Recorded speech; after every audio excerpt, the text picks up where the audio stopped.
সিমলা থেকে যাত্রা শুরু করার সময় মনটা ছিল ভারী।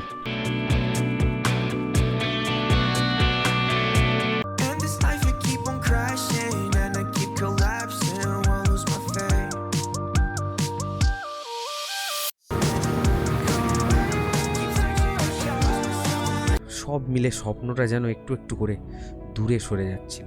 ওরে বাবারে, কি বড় বড় পাথর পড়েছে ভাই। হঠাৎই সামনে পড়লো একটা লম্বা টানেল। এই রাইড শুধু রাস্তা পেরোনো না, প্রতিটা অন্ধকারের ভেতর দিয়ে নিজের ভয়কে অতিক্রম করা। থোড়া ইস সাইড লো। তেল ভরালাম একটা পেট্রোল পাম্পে। আজকে বহু যুদ্ধ করে আমরা এখানে পৌঁছেছি। অসাধারণ সুন্দর ল্যান্ডস্কেপ। আমরা বেরোচ্ছি সিমলা থেকে, তো সবাই রেডি, লাগেজ পুরো প্যাক হয়ে গেছে। চলো জার্নি শুরু, যাচ্ছি মানালি।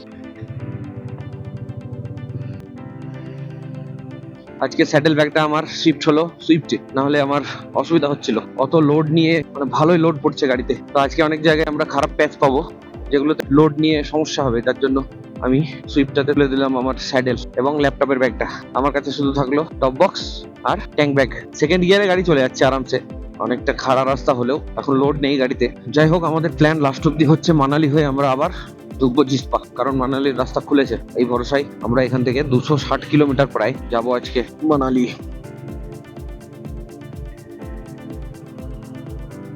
একটা ম্যাপ লাগিয়ে নিয়েছি বিলাসপুর অব্দি রাস্তা এখন চাঙ্গা আছে। বিলাসপুরের পরে তখন রুট খারাপ শুরু হবে। সিমলা থেকে মানালি এক্সপ্রেসওয়ে NH 205 হাইওয়ে, কিছু জায়গায় ভাঙা ফাটা আছে, বাট রাস্তা চওড়া, দুটো গাড়ি আরামসে পাস হয়ে যাবে। ওটা হঠাৎ দেখছি এয়ার প্রেসার নেই পিছন টায়ারে, তো গাড়ি উবলিং হচ্ছিল, সেই জন্য ওর জন্য আবার দাঁড়ালাম, লিকেজ আছে নাকি চেক করা হচ্ছে, তারপরে একসঙ্গে বেরোবো।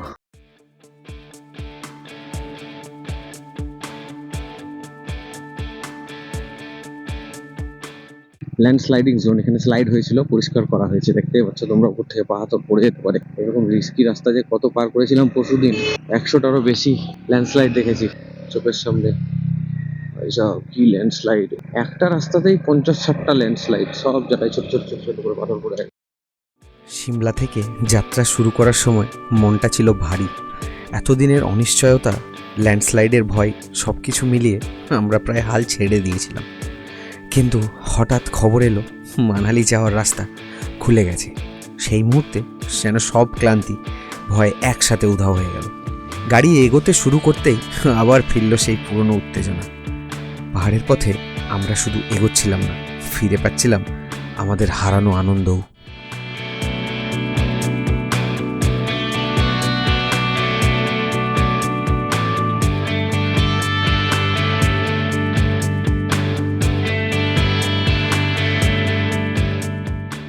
মানালির পথে আমরা বুঝে গিয়েছিলাম আজকের রাস্তা সোজা না, সামনে লম্বা জার্নি, অনিশ্চিত রাস্তা। তাই দেরি না করে মাঝপথেই দ্রুত লাঞ্চ সেরে নিলাম।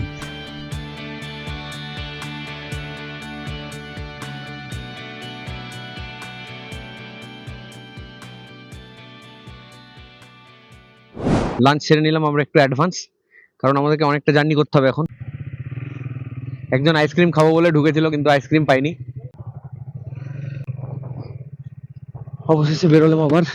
এখন রাস্তাতেও তেমনি ডাইভারশন আছে, যেমন ওই দিকটাই যেতে দিচ্ছে না, ওটাতে হয়তো কোথাও ভাঙাচোরা আছে। আমরা এখন এই মুহূর্তে আছি চণ্ডীগড় মানালি হাইওয়েতে।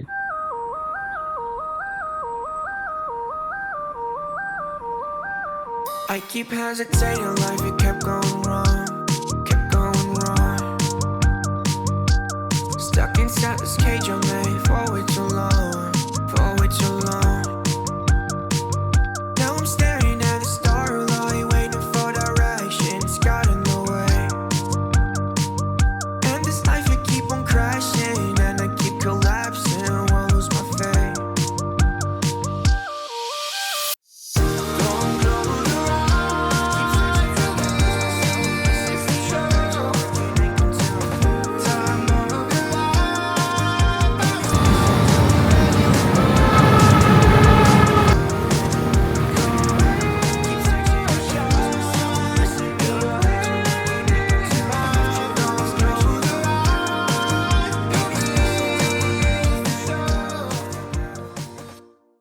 আমরা বেরিয়েছিলাম একটা স্বপ্ন নিয়ে, নিজেদের বাইকে করে লাদাখ পৌঁছানোর স্বপ্ন।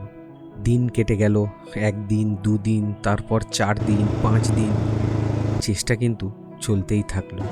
কিন্তু পাহাড় বারবার আমাদের থামিয়ে দিল। প্রতিবারই মনে হয়েছে এইবার হয়তো পারবো, কিন্তু ল্যান্ডস্লাইড, রাস্তা বন্ধ, অনিশ্চয়তা সব মিলে স্বপ্নটা যেন একটু একটু করে দূরে সরে যাচ্ছিল।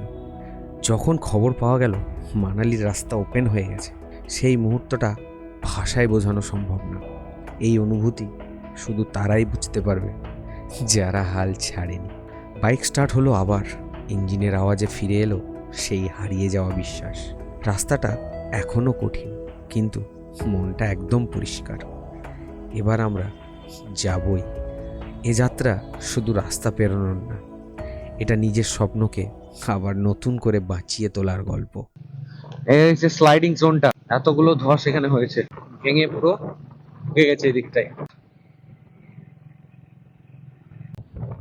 অনেকটা ক্ষতি হয়েছে এখানটায়। আমাদেরকে যত তাড়াতাড়ি সম্ভব এই, ওরে বাবারে কি বড় বড় পাথর পড়েছে ভাই। বৃষ্টি হলে কিন্তু ভাই এই রাস্তা পার করা বিশাল ব্যাপার হয়ে যেত। বৃষ্টি নেই, এগুলো শুকিয়ে গেছে বলে ঠিকঠাক যেতে পারছি আমরা। এটুকু পার করে নেবো।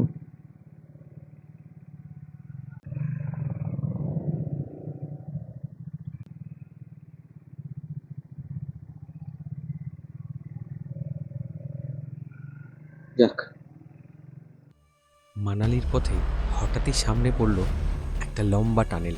আর 5টা টানেলের মতো কিন্তু এই টানেলটা ছিল না। বাইরে পাহাড়ের আলো, আর ভেতরে ঢুকতেই একদম যেন ঘন অন্ধকার। ভেতরে কোনো আলোই ঠিক মতো কাজ করছিল না, চারপাশ শুধু অন্ধকার আর ঠান্ডা ভেজা বাতাস। রাস্তাটা ছিল স্লিপারি, টানেলের ছাদ থেকে জল পড়ছিল টপটপ করে, যেন প্রতিটা সেকেন্ডে টেনশন বাড়ছিল। আমরা সবাই ধীরে ধীরে ফগ ল্যাম্প অন করলাম, সামনে শুধু একটুখানি আলো, আর সেই আলো ধরে এগোতে লাগলাম খুব সাবধানে। ব্রেক, থ্রটল সব কিছু নিয়ন্ত্রণে রেখে একদম ফোকাসড। ভেতরে একটা অদ্ভুত সাইলেন্স, শুধু বাইকের শব্দ। শেষে যখন টানেলের বাইরে আলোটা চোখে পড়ল, তখন মনে হলো আর একটা চ্যালেঞ্জ পার করে এলাম। এই রাইড শুধু রাস্তা পেরোনো না, প্রতিটা অন্ধকারের ভেতর দিয়ে নিজের ভয়কে অতিক্রম করা।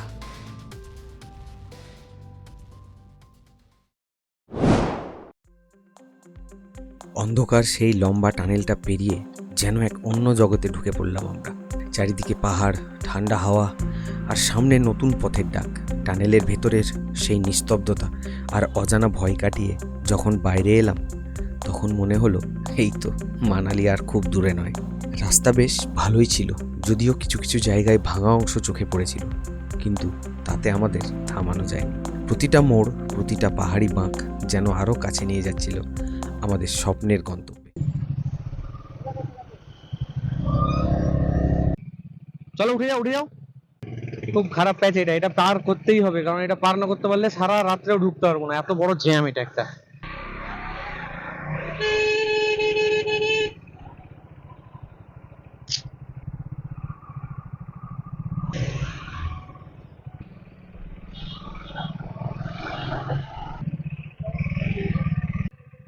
रुको रुको थोड़ा रुको, थोड़ा इस साइड लो, थोड़ा इस साइड लो। जाएगा?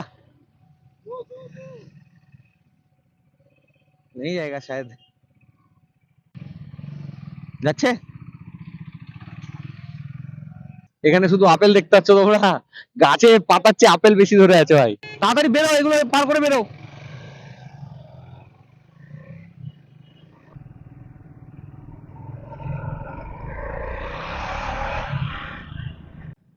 জঙ্গলের মধ্যে দিয়ে গাছগুলো দেখছো ভাই, সেই লাগছে কিন্তু। এর সাথে আবার একটা বড় ভেড়া যাচ্ছে। ডগি ভাই। আমরা মানালি সিটিতে, এই তেল ভরালাম একটা পেট্রোল পাম্পে। এবার আমাদের হোটেলের লোকেশনে যাব। অবশেষে সব কষ্ট আর অ্যাডভেঞ্চার পেরিয়ে আমরা পৌঁছে গেলাম আমাদের হোটেল মানালিতে। সেই মুহূর্তে ক্লান্তি ছিল, কিন্তু তার থেকেও বেশি ছিল এক অদ্ভুত শান্তি আর আনন্দ। কারণ এই যাত্রাটা শুধু একটা ট্রিপ নয়, এটা ছিল একটা অনুভূতি, একটা জয়ের গল্প।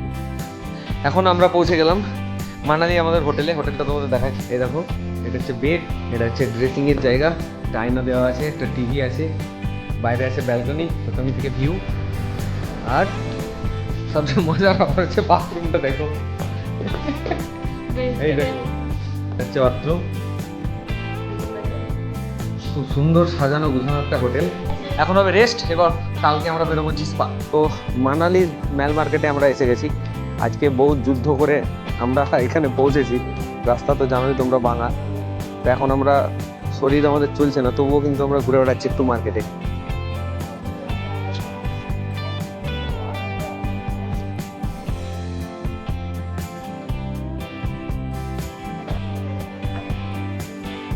আমাদের সৌরভ ভাই খুঁজে খুঁজে বের করে একটা বাঙালি হোটেল। আজকের গল্প এতটুকুই। খুব শীঘ্রই আবার ফিরে আসব আমাদের লাদাখ ট্রিপের নতুন গল্প নিয়ে। পরের এপিসোডে আমরা পেরিয়ে যাব অটল টানেল আর ধীরে ধীরে ঢুকে পড়ব লাদাখের টেরিটরিতে, রুক্ষ কিন্তু অসাধারণ সুন্দর ল্যান্ডস্কেপে। তাই সাথে থাকো, পাশে থাকো, আর আরও বড় অ্যাডভেঞ্চার নিয়ে আবার দেখা হবে তোমাদের সাথে পরের এপিসোডে। So stay tuned.